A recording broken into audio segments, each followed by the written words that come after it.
Assalamualaikum warahmatullahi wabarakatuh. Waalaikumsalam warahmatullahi wabarakatuh. Waalaikumsalam warahmatullahi wabarakatuh. Selamat siang anak-anak, bagaimana kabar kalian hari ini? Apa semuanya sehat? Alhamdulillah baik, Bu. Alhamdulillah sehat, Ibu. Alhamdulillah jika semua sehat pada hari ini, dan Ibu harap kalian selalu sehat ya. Baik, sebelum memulai kegiatan pada hari ini, alangkah baiknya kita mulai dengan membaca doa terlebih dahulu, agar kegiatan hari ini dipermudah serta diperlancar.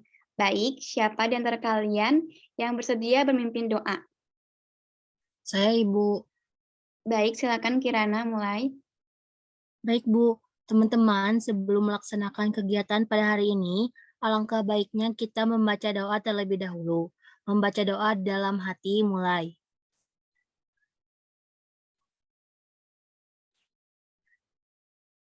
Doa selesai. Baik, terima kasih. Baiklah anak-anak, apakah semua sudah hadir hari ini? Sudah, Ibu. Alhamdulillah apabila semua telah hadir pada hari ini.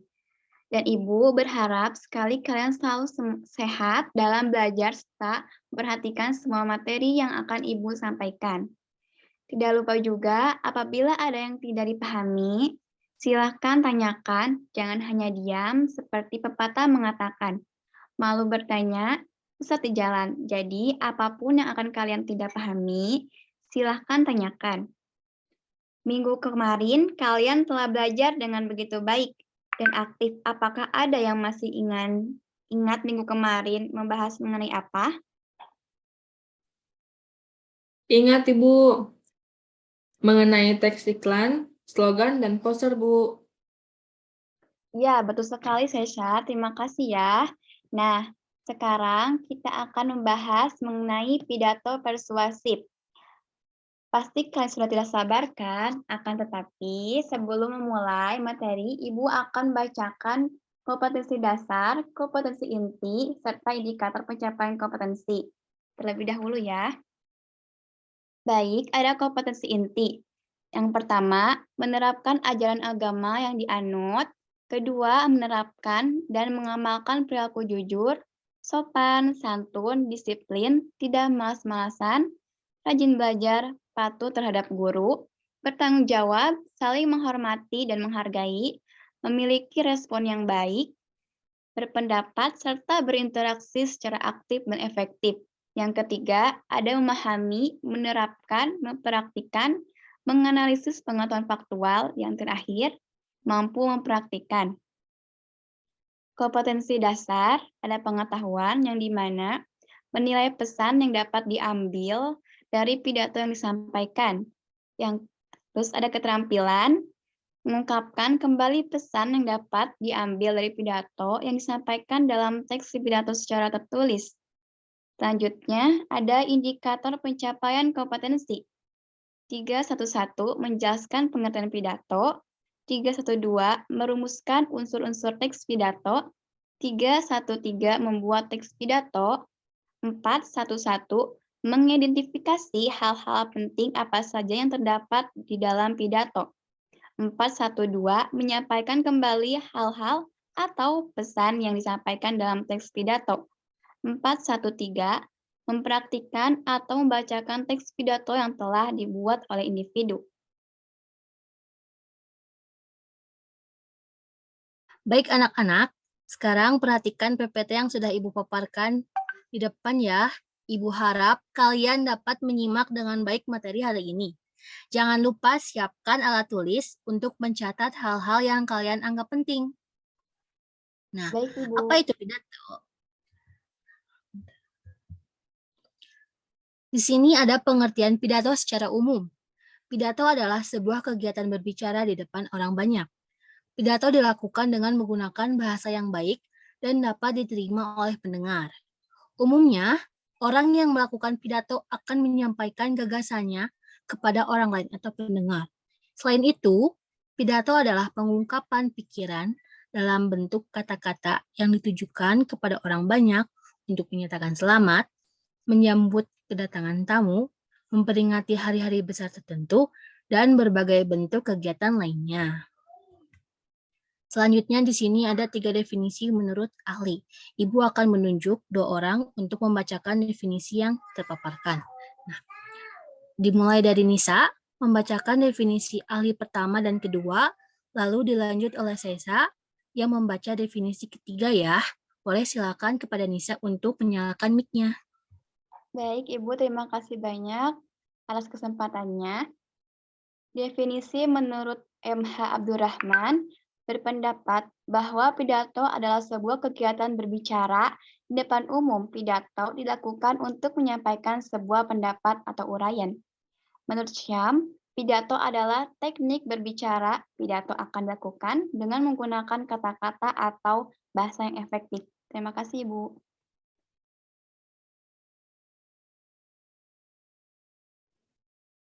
Baik. Pengertian pidato menurut Arsjad, yaitu pidato adalah sebuah kegiatan komunikasi. Kegiatan ini dilakukan oleh seseorang dengan sebuah tujuan. Tujuan tersebut antara lain untuk menyampaikan dan menanamkan beragam ide, gagasan, dan konsep. Terima kasih Nisa dan Sesa sudah membantu Ibu membacakan PPT-nya. Baik anak-anak, kalian sudah mendengarkan paparan definisi pidato baik secara umum dan tadi yang sudah dibacakan oleh rekannya. Nah, jadi apakah pengertian pidato persuasif itu sama dengan pidato umumnya? Tentu saja sama ya anak-anak, karena pidato itu adalah kegiatan berbicara di depan umum. Nah, jadi apa sih yang membedakannya? Nah, jadi yang membedakannya itu pidato persuasif itu merupakan seni mengungkapkan pendapat secara jelas dan logis. Pidato persuasif bertujuan untuk meyakinkan audiensi untuk melakukan sesuatu seperti mengajak atau membujuk pendengar agar terpengaruhi dengan terhadap isi pidato yang disampaikan. Nah, selanjutnya ada struktur pidato. Kalian dapat menemukan dari sumber lain juga bahwa struktur teks pidato persuasif ini terdiri atas 3 bagian, yaitu pembuka, isi pidato, dan yang terakhir penutup. Jika satu di antara struktur tidak ada, teks pidato tersebut tidak akan menjadi teks pidato yang sempurna. Yang pertama ada pendahuluan. Pembukaan atau pendahuluan teks pidato terdiri atas 3 bagian, yaitu salam, pembuka, ucapan penghormatan, dan ucapan syukur. Ucapan penghormatan dalam sebuah pidato biasanya dilakukan dengan menyebutkan orang yang dianggap lebih tinggi jabatannya terlebih dahulu, dan kemudian seterusnya sampai berada pada jabatan paling bawah. Selanjutnya, ucapan syukur biasanya dibacakan karena rasa syukur sang orator atau pembaca pidato terhadap Tuhan karena dirinya dan para tamu bisa diberikan kesehatan dan kesempatan untuk dapat berkumpul dan menghadiri acara pidato tersebut. Yang kedua, ada isi pidato. Isi pidato adalah bagian yang penting karena dalam isi ini mengandung inti dari sesuatu yang akan disampaikan dan dibicarakan.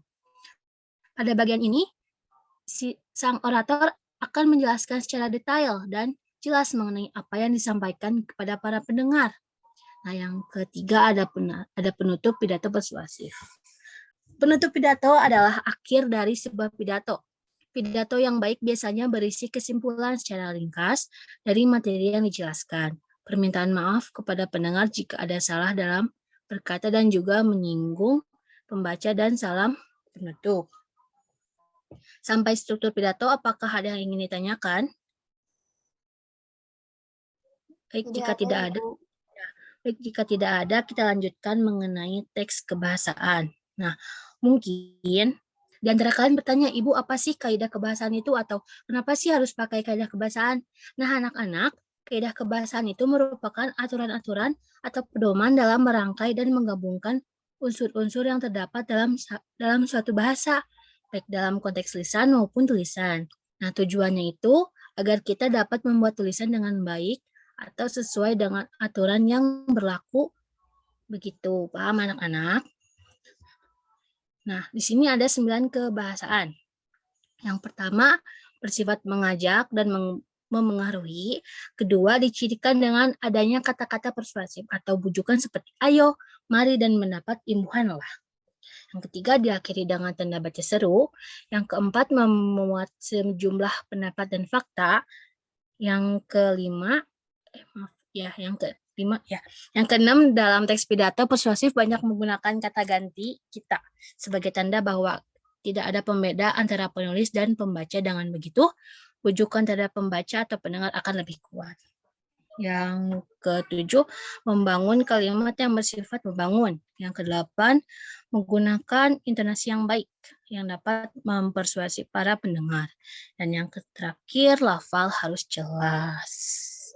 Nah, baik, setelah kalian mengetahui 9 kaidah, selanjutnya ada ciri-ciri kebahasaan.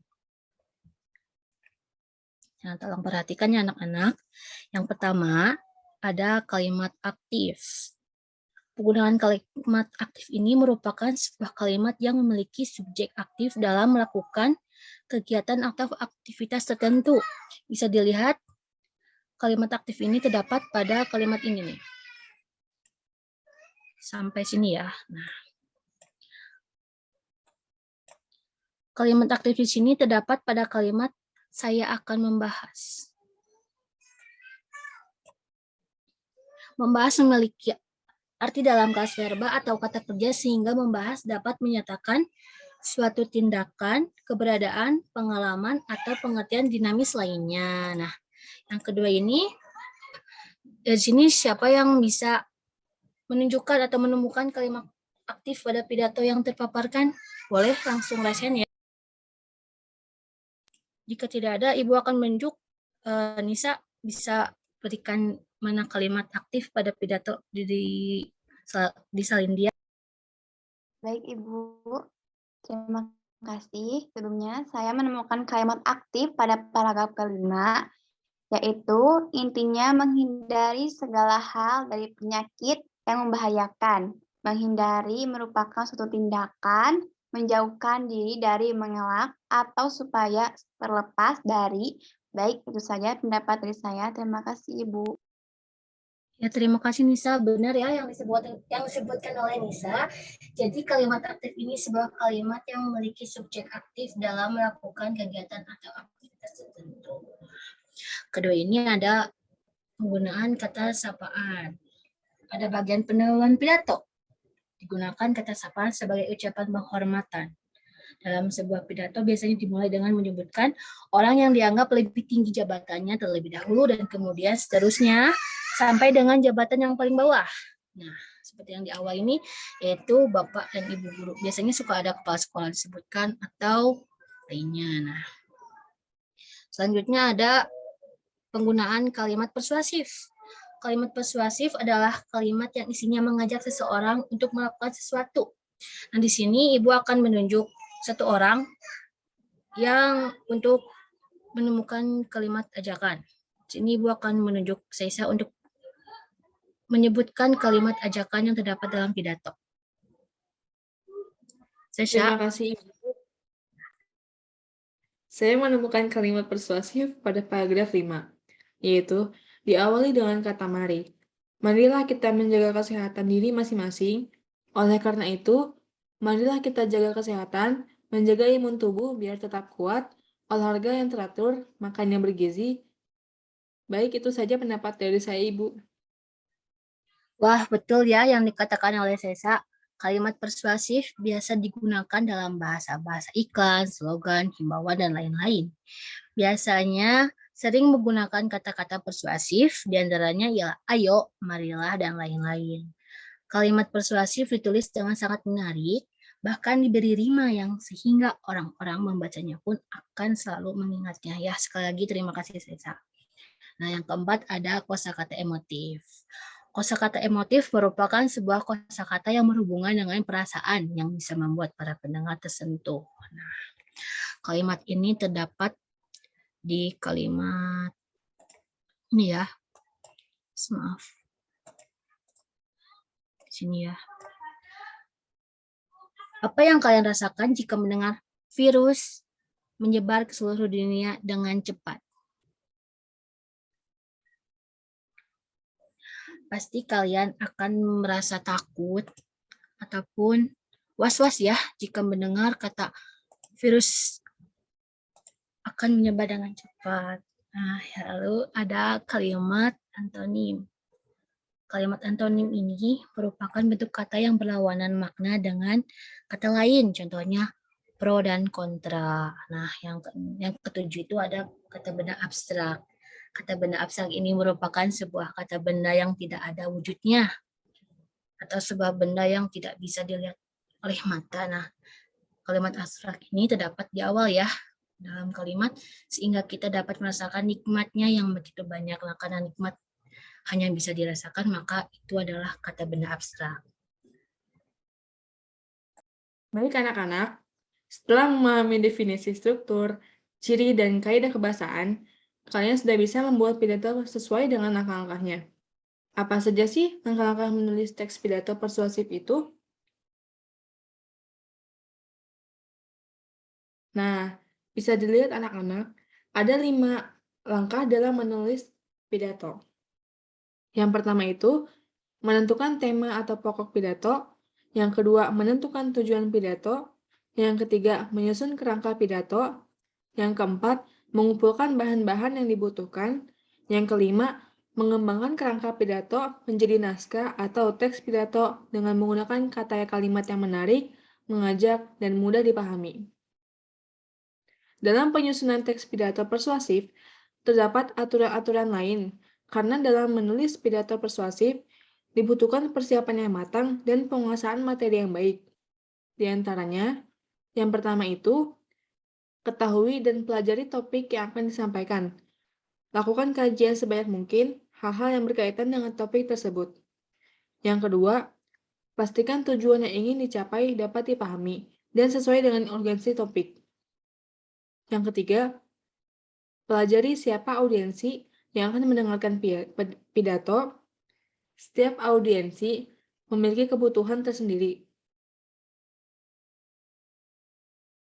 Nah, selanjutnya, ada metode dalam pidato. Misalnya, di saat kalian ditunjuk sebagai pembicara di sebuah acara, seminar bisnis, atau yang lainnya, biasanya pembaca akan diberikan sebuah cenderamata paket seminar kit dari panitia yang mengadakannya. Dengan pemberian tersebut, dapat menumbuhkan rasa percaya diri kalian bahwa kalian harus melakukan penyampaian materi dengan baik. Nah, kalian bisa memiliki metode penyampaian yang sesuai dengan kemampuan dan makna dari materi dapat tersampaikan dengan sempurna kepada hadirin yang hadir. Di sini ada 4 metode ya. Yang pertama, impromptu. Metode ini merupakan metode pidato yang dilakukan secara spontan atau tanpa persiapan terlebih dahulu. Yang kedua, memoriter. Metode ini merupakan metode pidato di nama penyampaian pidato menyampaikan pidatonya dengan cara menghafal teks yang sudah disiapkan. Yang ketiga, naskah. Metode ini dilakukan dengan cara penyampaian pidato membaca naskah pidato yang telah dipersiapkan dari jauh-jauh hari. Yang keempat, ekstemporan. Metode ini dilakukan dengan cara menyiapkan poin-poin penting dari tema yang hendak disampaikan, sehingga penyampaian pidato tidak perlu membuat teks pidato secara utuh.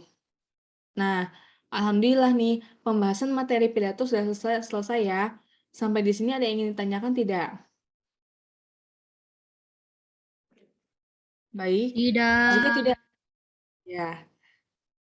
Baik, jika tidak ada yang ingin bertanya, Ibu akan langsung kasih kalian latihan.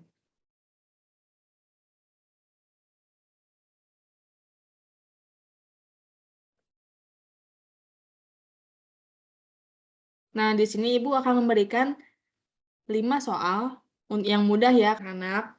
Baik, Ibu akan menunjuk kepada Nisa untuk membacakan soal dari 1 sampai 3 beserta jawabannya ya.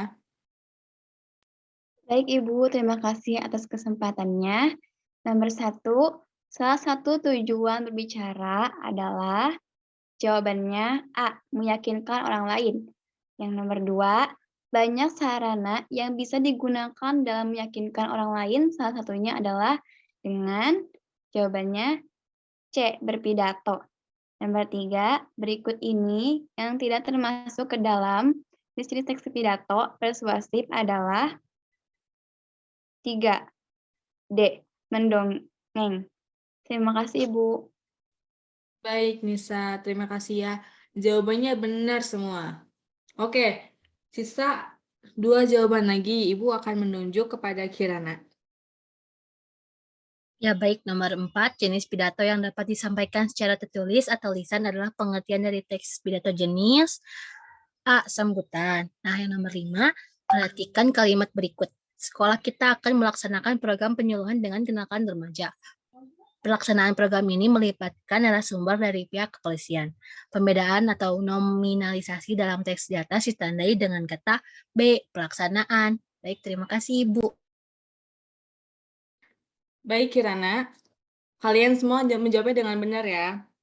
Baiklah anak-anak, tidak terasa ternyata kita sudah selesai dalam mempelajari materi pada hari ini. Semoga materi yang Ibu sampaikan pada hari ini dapat dipahami serta bermanfaat bagi kalian semua. Nah, sebelum Ibu mengakhiri pembelajaran pada hari ini, apakah ada yang ingin ditanyakan? Tidak, Ibu. Saya Ibu. Baik, bila sudah tidak ada yang ditanyakan, berarti kalian semua sudah paham dan memperhatikan dengan baik materi yang telah Ibu sampaikan, dan Ibu ingin minta satu orang siswa untuk menyimpulkan. Tadi kita telah belajar dan membahas materi apa saja nih? Bagi yang bersedia, silakan acungkan tangan. Baik, Saya Ibu. Baik, silahkan. Iya, terima kasih Ibu. Tadi kami semua telah membahas dan mempelajari materi mengenai teks pidato, yang dimana kita membahas dan mempelajari definisi pidato, pengertian pidato menurut para ahli, struktur pidato, kaidah kebahasaan, dan ciri kebahasaan pidato, langkah menulis pidato, dan metode dalam pidato. Mungkin itu saja, Bu. Terima kasih. Baik, terima kasih. Sesha telah menyimpulkan apa saja yang telah kita bahas dengan sangat baik. Nanti Ibu akan berikan tugas tambahan untuk kalian di rumah. Silahkan kalian buat video pidato, lalu unggah ke media sosial kalian. Boleh pilih salah satu, entah itu Facebook, Instagram, YouTube. Dan jangan lupa ya, nanti kalian juga baca-baca materi mengenai menyusun cerita pendek agar minggu depan kita dapat mendiskusikan bersama-sama. Dan apabila ada yang belum dipahami, silakan minggu depan ditanyakan. Sekali lagi, Ibu ucapkan terima kasih banyak kepada semuanya yang telah aktif, produktif.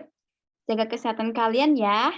Dan sampai ketemu lagi minggu depan. Wassalamualaikum warahmatullahi wabarakatuh. Waalaikumsalam warahmatullahi wabarakatuh. Terima kasih Assalamualaikum warahmatullahi Ibu. wabarakatuh. Sama-sama.